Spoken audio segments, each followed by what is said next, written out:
Hello, everybody. Welcome back to another episode of the Health Movement Podcast. I am Derek, one of your hosts. This is episode number 22.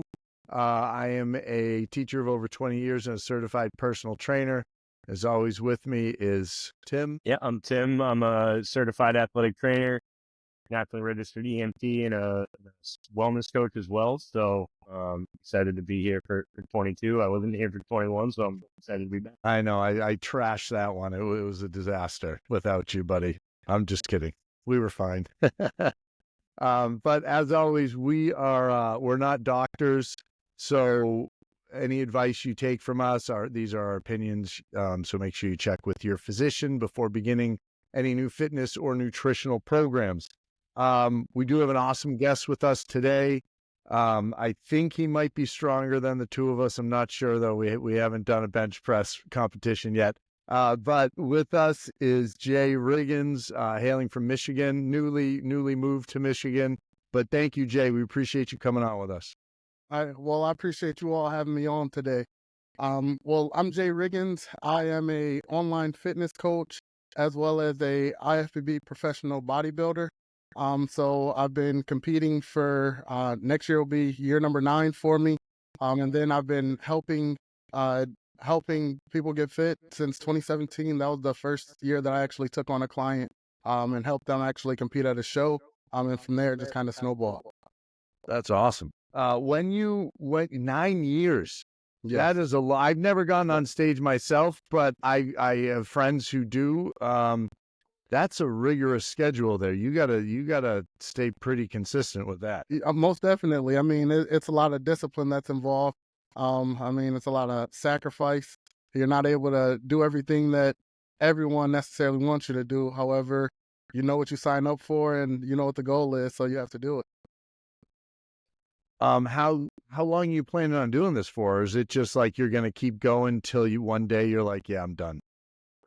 No, not just till one day. I believe probably about 3-4 more years for me personally. Once I hit about 35, I have 2 young sons right now, so they'll Yeah. be getting into sports and things like that. And I am going to be that father. I want to be actively involved, which I know one of you all I know as a coach or something like that, and that's something that I want to do in the future. So it's about me right now, but later on I have to put that focus and energy towards them. That's cool. That's cool. Yeah, we both have kids in sports. Tim's son's a little younger than my kids, but it's Okay. still yeah, it's a lot, timing wise, and you want to be there and make sure you can see them and watch them compete. So it's fun. You'll enjoy. How old are your kids? 2 and 2 months. Oh, So wow. that's why I'm back in Michigan. I'm actually from here originally, and I had moved out to Tampa, for bodybuilding and just wanted to get closer to the fitness scene. Yeah. However, once I've had these 2 boys, it's best to get back around family where I got a village around me. Yep. Yeah, that makes a huge difference too. If you, especially if you're kind of on an island like that, I don't know what your support system out there was, but if you got people to help out, be around, like, it's a big difference too. So. Yeah, I had no one out there, and then both sides, my wife and my family, they're all here in Michigan, so we decided it's best to come back here. So are you a Lions fan now with Oh them? yeah, All not right. now. I was a Lions fan even when we were That's not what I meant. I didn't mean you were a fan not or anything. I gotta say, the whole country's behind you guys. We're rooting hard now that the Patriots are god awful. So we Yeah. are 100% behind the Lions around here. Yeah, hoping that matchup last night is the Super Bowl matchup. That would be amazing. That was a really good game. They never really were in it. It didn't really seem like they were in it, but it was still a pretty good game. That the onside kick, I think, was the turning point for it. Really, it kind of hurt. It hurt me watching. I was like, "What are we doing?" Like, I know he's a bald coach, but like that one was like, it was a little too much at the time, I think. But that's the kind of stuff in the playoffs you might not do that kind of thing. You know what I mean? So we'll see. He'll still do it. That's how he is. He'll do it. I before the show, I talked to both these guys. I was like, yeah, we're going to start doing these quick wins, these little short hitters where we're going to it's a quick thing that you can feel better and have, a quick little piece of advice. and then I blew right past it when we started this show. So do you guys want to give a quick win? Either one of you guys? Well, one thing that I always recommend is whenever you're training, actually focus on feeling the muscle group that you're working. Not just moving weight. So actually feel it to stimulate that muscle and get what it is that you're looking to get out of it, especially if you're looking for growth. I like that one because I think a lot of people don't necessarily focus on that, right? Having that focus of that neuromuscular brain muscle connection of actually firing that muscle. That's a huge one. I'm sure it's big in bodybuilding, but I have more of a corrective exercise, like rehab background. And that's a huge one where people don't really have that. Some people don't even have that neurologic connection. So that's a big, I like that one there. For me, it's, it kind of goes to our floor and ceiling someday. Yeah, to this before the show. Like I went into my workout with less than desirable amount of sleep last night, and I went in and I was not feeling my greatest. I was not. It was not my best workout, and by any means. But I got through it. I powered through it. I did pretty much everything I went in to do. Didn't feel great, but I finished it. I got through it, and I feel a lot better now because of it. So I think the biggest thing is go in with your floor and go in with your ceiling of like, this could be my worst, this could be my best, but I'm still going to get it done. I'm going to go back tomorrow and I'm going to feel better. I think that's huge too, because we all have those workouts where 5 minutes in, you're like, oh, this, I'm not feeling it today, but you got to power through. Definitely. Mine, I think, is going to be get protein in whole foods for breakfast. For me, I've been going eggs, and they have this really thin steak at the super. It's like 3 ounces I'm having. It's not a lot, but I'm getting 4 eggs and 3 ounces of steak in the morning for breakfast. And I feel like I'm not hungry. I'm not crashing. Like I'll have that at like 6, and I'm not hungry again till like 9, 9:30, 10. I'll have a snack then, but I noticed that's really holding me over well to get that protein hit first thing. Yeah.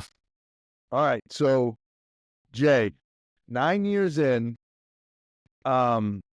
what's been the biggest challenge for you when you started off, and now that you're more of a seasoned veteran? What have you learned, and what were the challenges you kind of went through? So starting off, I thought the road was gonna be a lot easier than it was. So I started working out at 12 years old, and I have been religiously working out. I wanted to play football, and then from there, I just fell in love with training. And when I ended up competing at my very first show, it was the Michigan State Championships, and I ended up winning 4 first place trophies. So Wow. I won the True Novice, the Novice Class A, the Novice Overall, and then Open Class A. So what that is, I won everything other than the overall, which is the one winner of the show. So I lost that, but from there, I thought that, I was ready to be a professional. And I thought, okay, I started feeling myself a little bit. However, I quickly learned that next fall, I ended up going to nationals to compete to become pro. And I realized that there was a lot more that I needed to work on when it came to posing, adding size, just learning a lot more about the sport in general.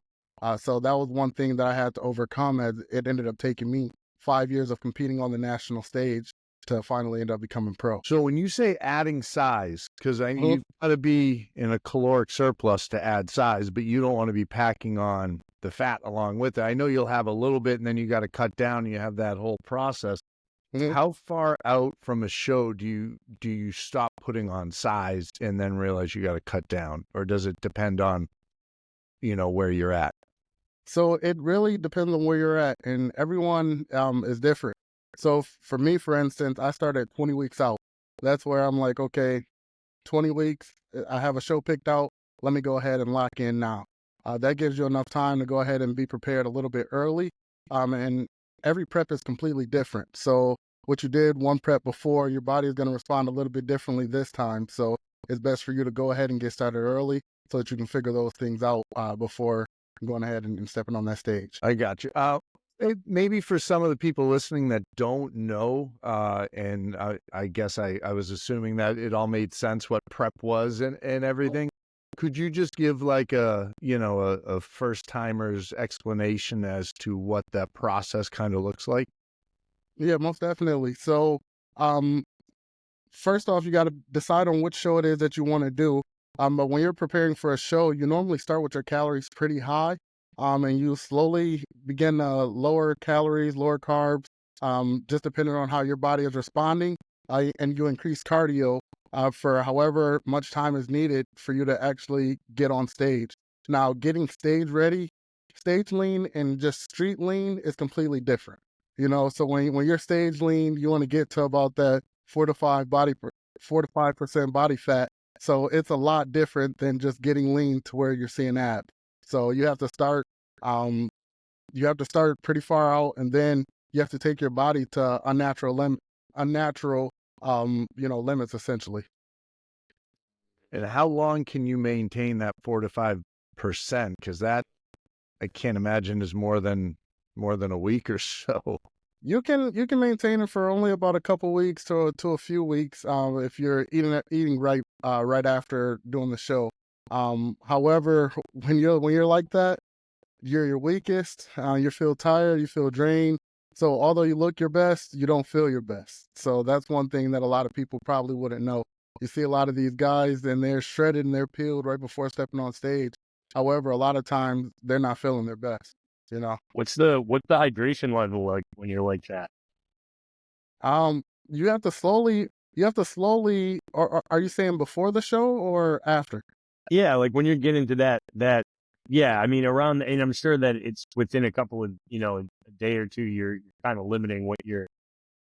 So I don't know. you can actually start limiting water early in the week. So sometimes I'll start with like 2 gallons of water on Sunday or Monday, and then I'll drop to a gallon and a half, a gallon, half gallon, and kind of monitor it from there.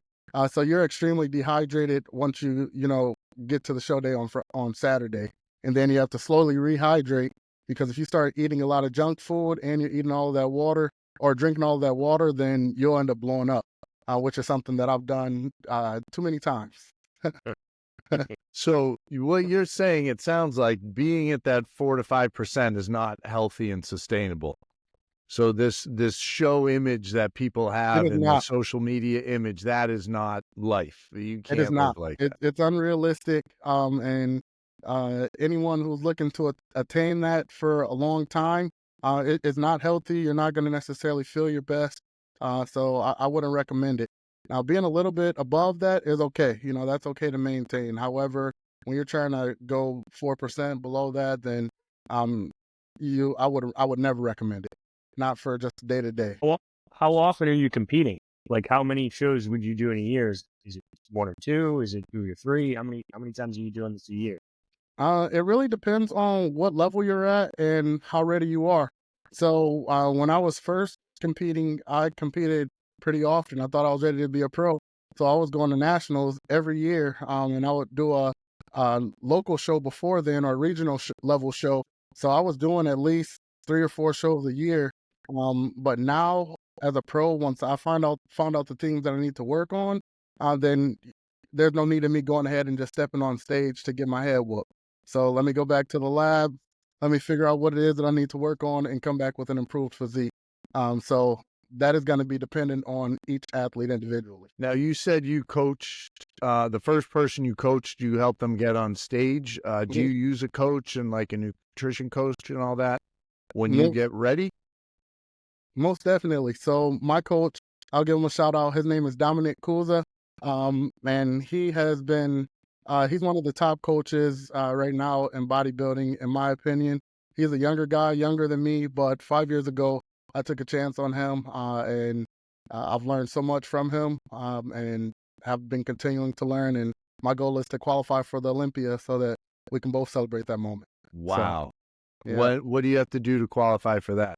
I have to win a pro show. So my goal is to do that this year. And when's that show? When's that show coming up? May or June is the time frame that I'm considering right now. So I'm just now starting to get back in that prep mindset, so that the new year I'm going to go ahead and hit the ground running. That's awesome. And when was your most recent show? Like my most recent show was in August of 2022. 3. I got ready to compete for a show this past summer. However, I ended up calling it off. So I didn't end up doing that one. And yeah, so it's been 2 years since then. And when I got my last feedback, they told me just to come in leaner and come in tighter. So to answer the second part of the question you first asked, what is it that I feel like I need to work on now? And at the stage that I'm at now, it's more of the mindset than even, just bringing that perfect physique.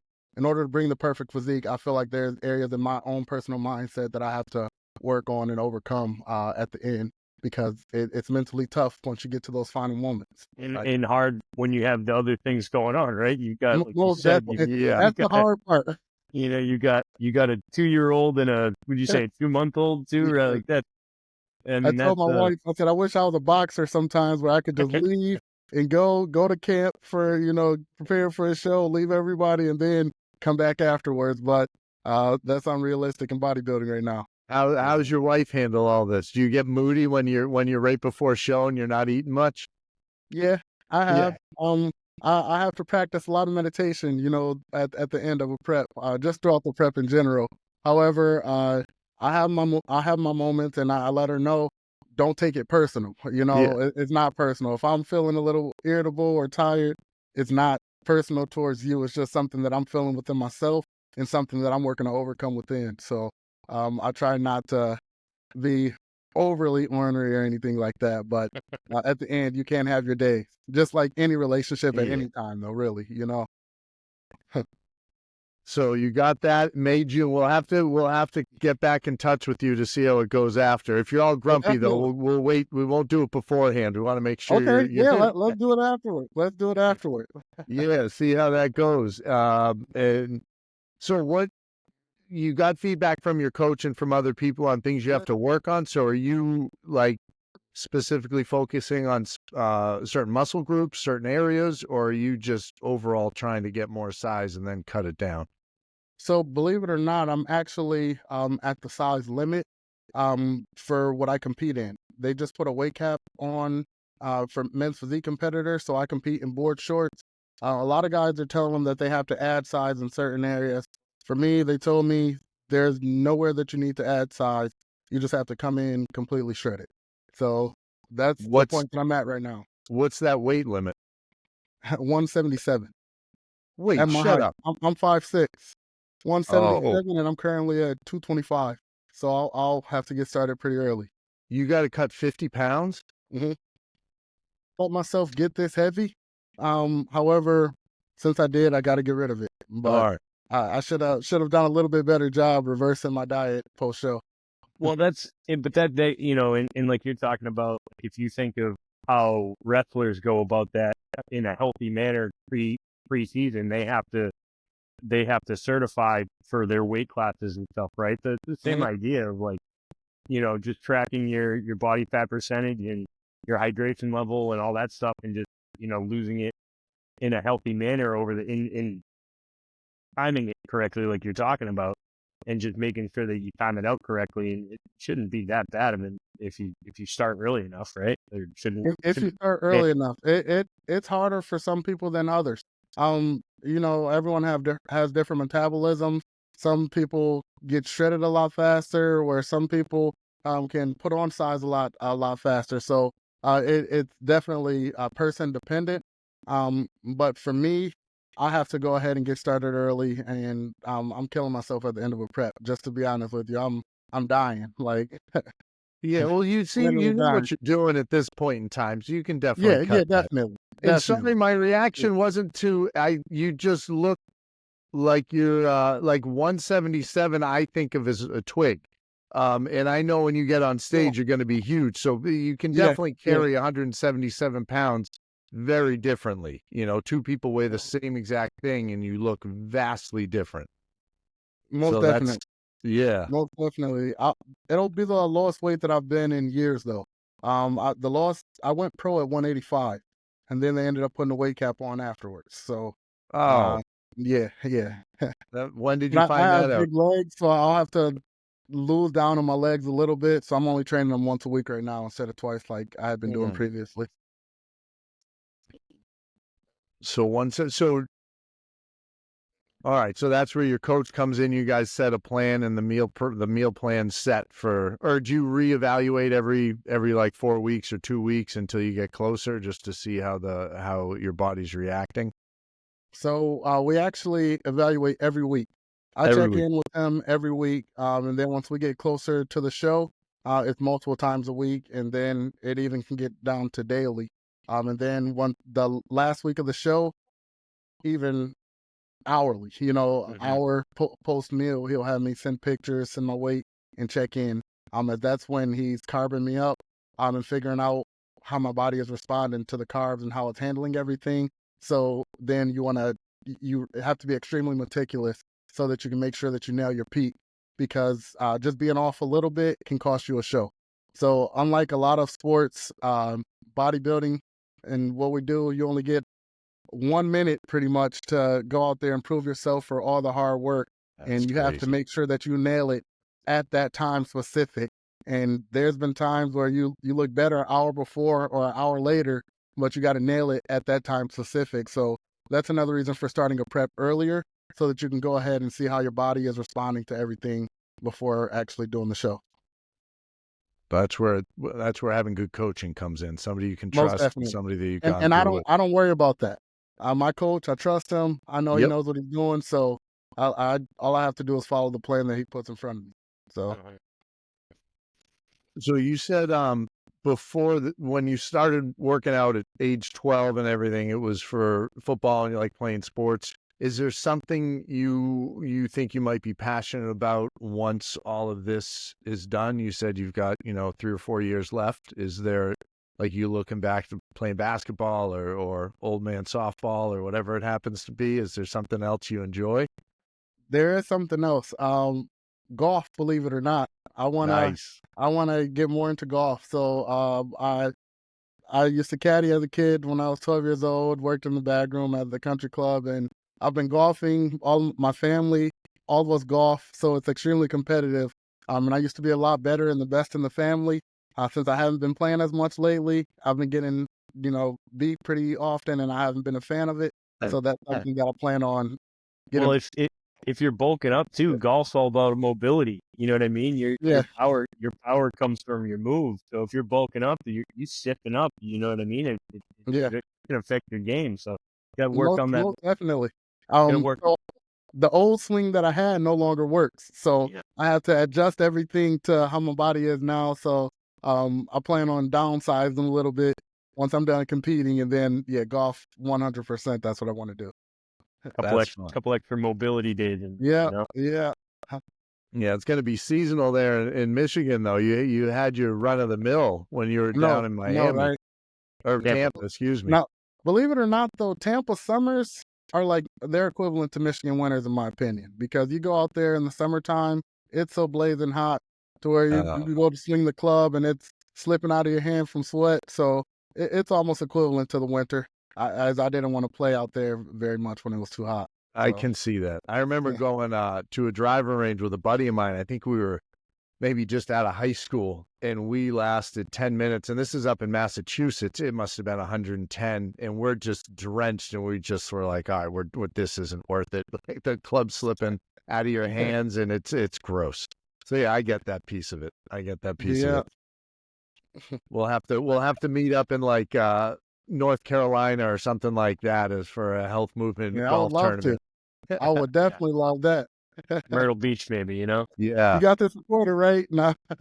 Yeah. Right. Yeah. Now, it's official. We said it out loud on the recordings. Yeah.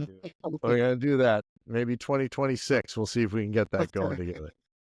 I get a question. How do you track how do you measure your body fat percentage? Do you do like skin pinches? Good Do you do question. like an in-body? Do you do like how do you go about doing that? So I've done in-body and I've done skin pinches. However, believe it or not, when getting ready for the show, it's a look that I'm trying to present, essentially. So it's not necessarily a body fat percentage that I'm chasing. So we really don't check the body fat percentage very often. It's more of we have to get as lean as possible and bring the right look to the stage. Well, and that's where the in-body kind of gives you some more readings aside from just the body fat percentage, right? It gives you the net, like the lean mass and all that stuff, right? So Correct. yeah, that's I was just curious about how you go about that. We used it when I was there. I worked at the the collegiate level with athletes and stuff, and we used it a lot. Same kind of idea. It's you're not really worried so much about the body fat percentage per se. Depends on if you've got a skinnier athlete that you're trying to put size onto, or vice versa, you got a bigger athlete that you're trying to slow down. But Yeah. we used it more as like a gauge more than anything, as you just kind of see where you're at. So I'm assuming it's probably something similar too. So Yeah, and I've done it, but it's just nothing that we regularly check. So I never just took that into account when getting ready for the show. When you say you got to increase cardio and all that, what sort of is it? Just increase your walking? Like is it low intensity stuff so you're not hammering the muscles too hard, or what do you do for that? So primarily it is low intensity. I'll end up getting my heart rate up to about 130 beats per minute. But other than that, that's about as high as I'll end up going with it. Now, at the end, if I'm trying to get lean and I want to, do it a little bit faster, then we will end up adding in a little bit of HIIT cardio.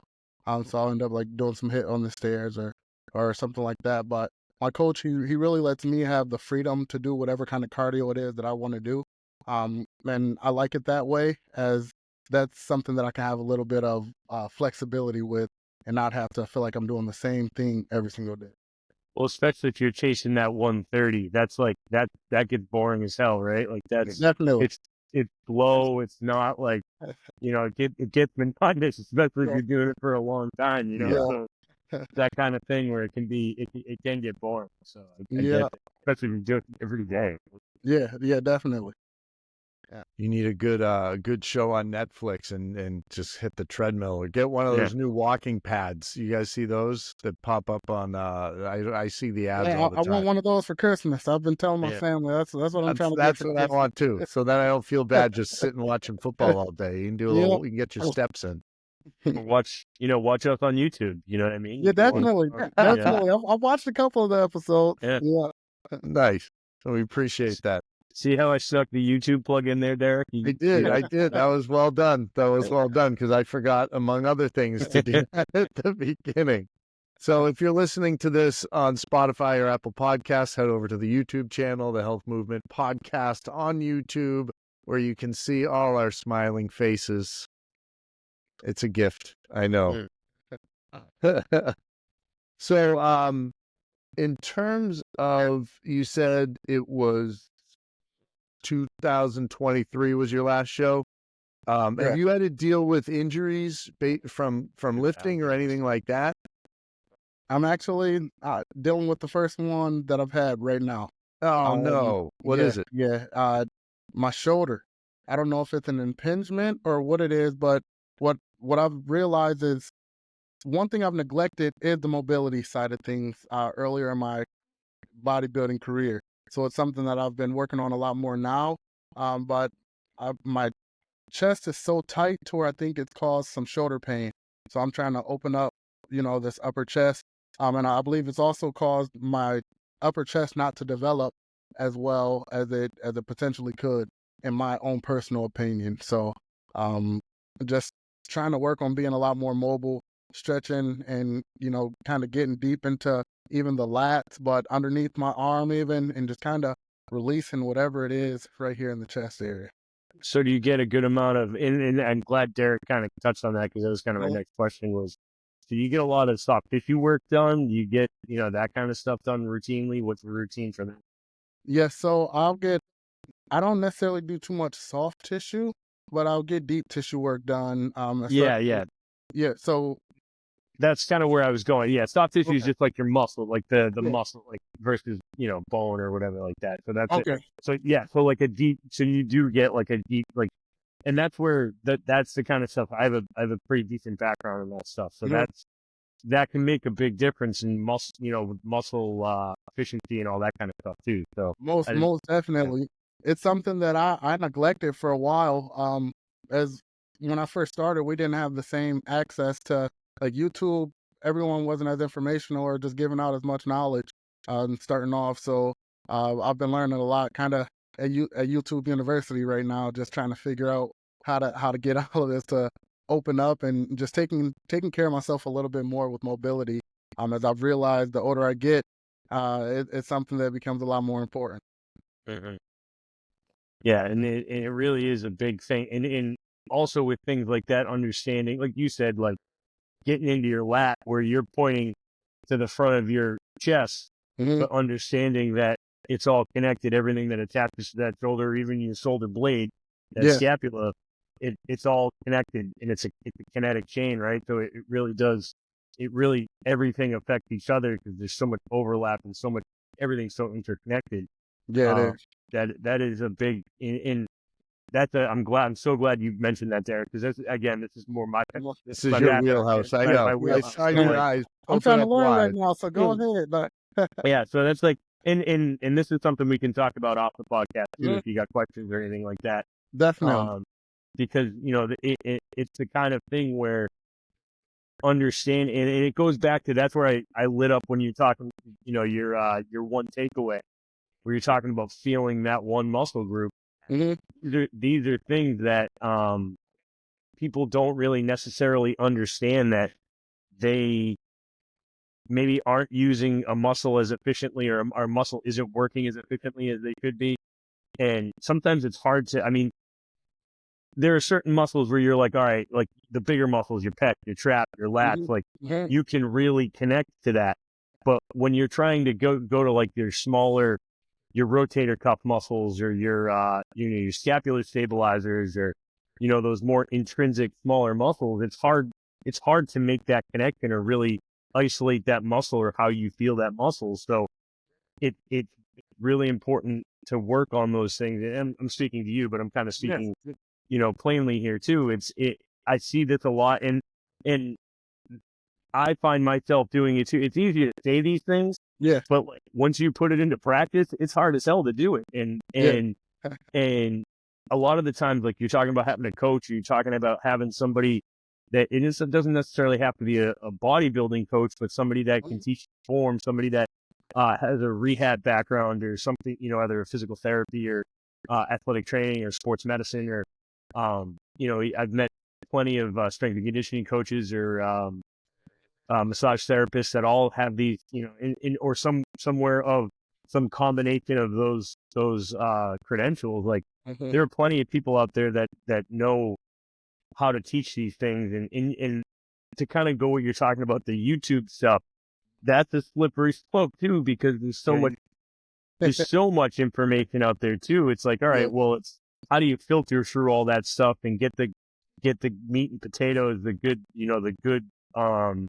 actual information out of that stuff, and apply that to what, because like you're talking about, everybody's different, and your build is different than mine, and Derek's still different than both of us, and it's and how do you identify that stuff really really goes a long way, and especially for something like what you're doing, because it's such a neat thing, and you're working to build all of these different muscle groups, and Uh-huh. that kind of stuff is, it really can be, when it is that razor thin difference that you're talking about, of you're trying to peak Yeah. in this small tiny window, and trying to make sure that you're maximizing everything that you can, that 1% difference can make or break you. So it's, that kind of stuff is important. And I used to tell people, and this is Really more, important. like, not so much about the bodybuilding stuff, but I used to tell people, you need to focus on mobility just as much as you focus on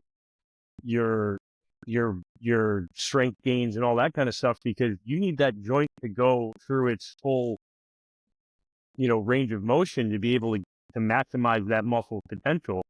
And Mhm. if you can't do that, then that's when you're going to start getting into trouble, and you're going to start to find, things like that are going to add up too. So kind of went off my tangent. I'll get off my No, soapbox. no, I'm happy. I'm happy you said that though. But a lot of people, they don't realize that not working on mobility, that causes a lot of muscle imbalances as well.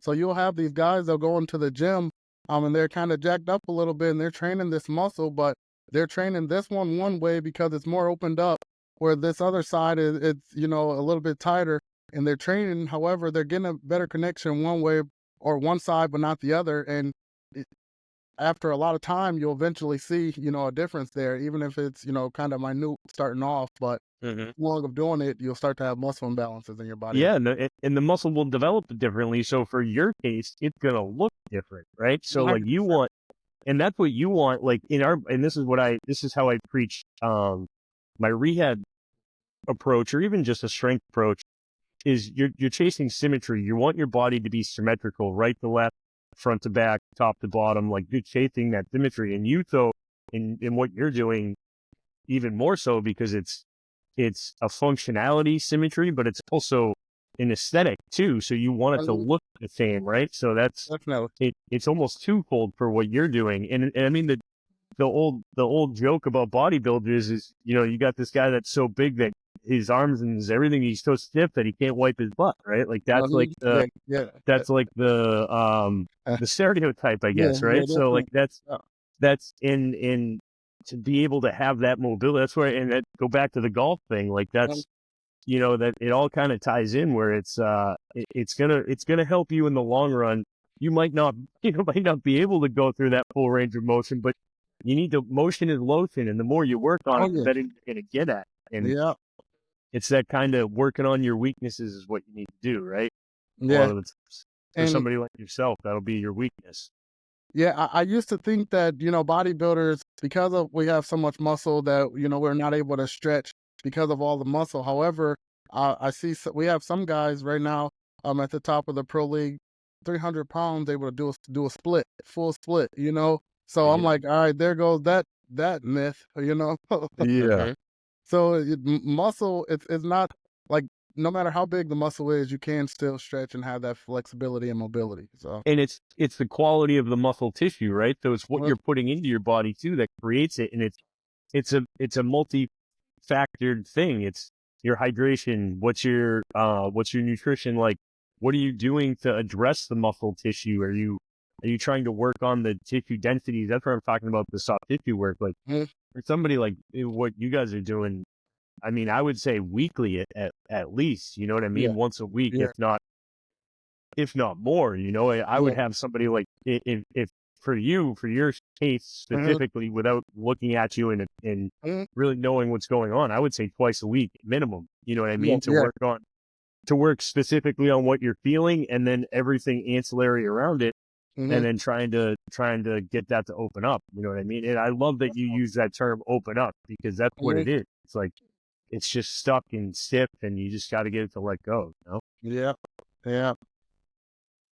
I was when you were talking and hitting like the pec to the lat to the to the delt and everything. I had some bicep tendonitis, which I mentioned before. And Tim worked on me a little bit, and then he gave me things to do with a softball, and I was rolling my pec down my bicep, my shoulder, my tricep, and it was the bottom of the bicep where the issue was. And I watched YouTube and did the things that they told me. I'm like, all right, this is the stretch I never helped. But Tim was able to like explain it better to me and how it's all connected and how you gotta open up everything so that you can relieve some of that stress where the hurt is. That doesn't necessarily mean that's where the issue is. Yeah. I was using a tennis ball earlier today, trying to get everything open. You gotta graduate, my man. You gotta get into a lacrosse ball. I definitely do. The lacrosse ball feels good. It does. What about, do you use like a massage gun or anything like that? You got all that kind of stuff, I would assume. Probably. So I'll use that, and I'll even kind of just go over my body, whatever muscle group I'm training for the day. I'll use that over that muscle group as well before I go and train, just to kind of get loosened up a little bit. Yeah, and I used to tell people like I love the Theragun. Absolutely love it. And I tell people, because the Theragun, for what it is, there's cheaper alternatives out there, right?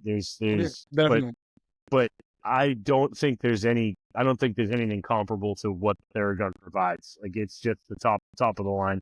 Again, we need to start getting some royalties for some of the things that we're pushing on there. But But honestly, I've used that. I've used a few other of the different, a couple of the knockoffs, a few of the different brands, and it just I love what that actually brings to the table. But I also I tell people too that it's a supplement. It shouldn't replace the actual rolling of the tissue too, because the gun you're just kind of beating it up, right? And it helps with, it's like a meat tenderizer. It kind of softens it up a little bit, and it gets blood flow going to the area.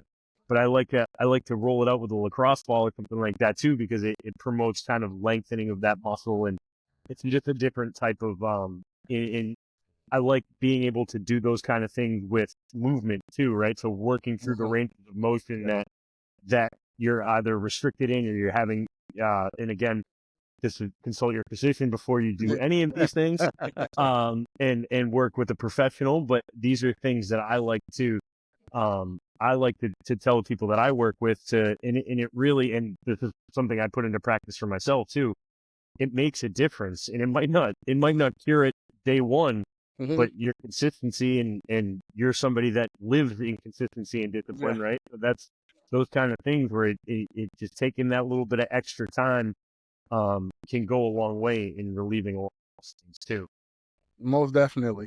And like for me, it's something that I have to make sure that I'm adding in my programming though, or it's something I can put on the back burner, and I've done that in the past. So yeah, and if you don't make time for it, it could lead to, bigger issues too. So you got to prioritize it.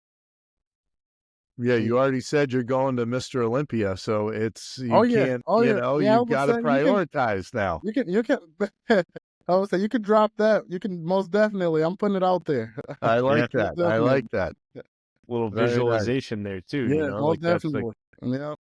Well, you got your kids now too, so you got to be able to say, "Yo, Dad's Mr. Olympia. Go to bed when I say to." I don't know if that'll work. Whatever I tell them now is not working. So it's never gonna work. If that's what works, then I'm definitely about to go try to. That I'll give you $5 if you go to bed right now. Sometimes the bribery. The bribery's not a bad thing. Oh, Jay, well, we really appreciate you taking the time to hop on. And for people listening, Jay wasn't scheduled till Thursday, and we had a little change of schedule with an earlier one, and he was gracious enough to hop on here with us tonight. So we really, really appreciate you taking the time. Do you want to plug anything? I am an online health and fitness coach. I don't only work with competitors. So I work with, I have clients ranging from 82 years old all the way down to 17 years old. 17 years old, so male and female, and it's something that I'm passionate about. So, and where do they find you? I'll throw it in the show notes. You can go to my Instagram, JRiggsFit, or my website, betonyoufitness.com.